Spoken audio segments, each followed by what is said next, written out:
Praise the Lord. ஆண்டவராகிய இயேசு கிறிஸ்துவின் நாமத்தில் உங்களுக்கு சமாதானம் உண்டாவதாக. ரூத்தின் புத்தகம் 2ஆம் அதிகாரம் 12ஆம் வசனம். உன் செய்கைக்கு தக்க பலனை கர்த்தர் உனக்கு கட்டளையிடுவாராக. போவாஸ் என்கிற ஒரு பெரிய செல்வந்தன், அதிகாரம் உள்ளவன். அவன் இந்த விதவை பெண்ணாகிய ரூத்தை பார்த்து சொல்கிறார், உன் செய்கைக்கு தக்க பலனை தேவன் தருகிறாங்க.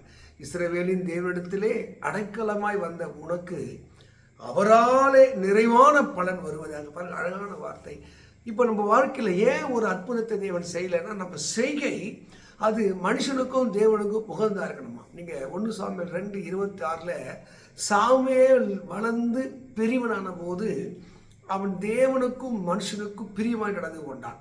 அவன் செய்கை மனுஷனை மாத்திரம் இல்லை, தேவனும் சேர்ந்து வகைப்படுத்தினது. இப்போ அநேகருடைய செயல்கள் தான் அவன் வாழ்வியில்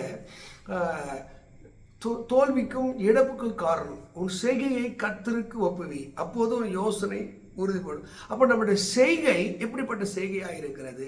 அப்போ இந்த ரூத் என்ற ஒரு இளம் விதவைக்கு ஒரு வாய்ப்பு கொடுக்கிறது. நீ உங்கள் தேவனிடத்திலே போய்விடுங்கள், உங்கள் தகப்பன் வீட்டிலே போய்விடுங்கள், உங்கள் விருப்பப்படி வாழுங்கள். இதுதான் 2 பேருக்கு சொல்கிறாங்க. ஒரு பால் ரூத் என்ற 2 மருமகளுக்கு. ஒருத்தி அழுத முத்தமிட்டு அவள் தன்னுடைய வாழ்க்கை தீர்மானிக்க போய்விட்டாள். அது அவள் விருப்பம். ஆனால் இந்த ரூத்து தன்னுடைய மாமியார்கிட்ட ஒரு உண்மையான அன்பு, தன் கணவனிடத்திலே உண்மையான அன்பு.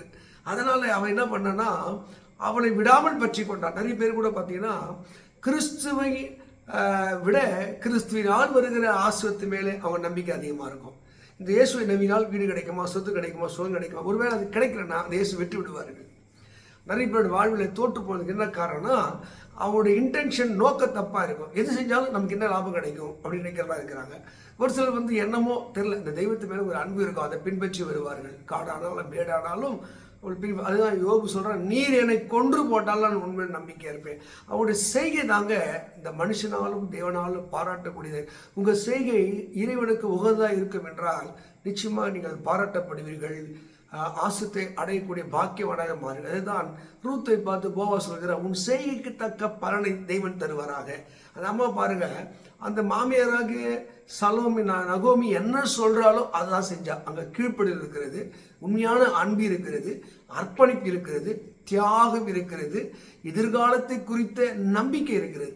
நிறைய பேருக்கு இந்த தியாகம், கீழ்ப்படுதல், சகிப்புத்தன்மை, தியாகம் அந்த எதுவுமே இருக்காது. அவங்க சுயநலமாய் இருப்பார்கள். நட்பு கூட சுயநலமாக இருக்கும், ஒரு உறவு கூட சுயநலமாக இருக்கும், அவங்க செய்கிற சேவைகள் சுயநலமாக இருக்கும். அதனால தான் அநேகருடைய கிரியைகள் அது பலனாக மாறிவிடும். உன் செய்கை, உன் கிரியைக்கு தக்க பலனை தேவனுக்கு கற்றிடுவாராக. உங்கள் கிரியைகள் சுயநலம் இல்லாமல், எதிர்பார்ப்பு இல்லாமல். ஆண்டவரை அறியாதவர்களே சிலர் சொல்கிறாங்க, கடமை செய், பலனை எதிர்பார்க்காது.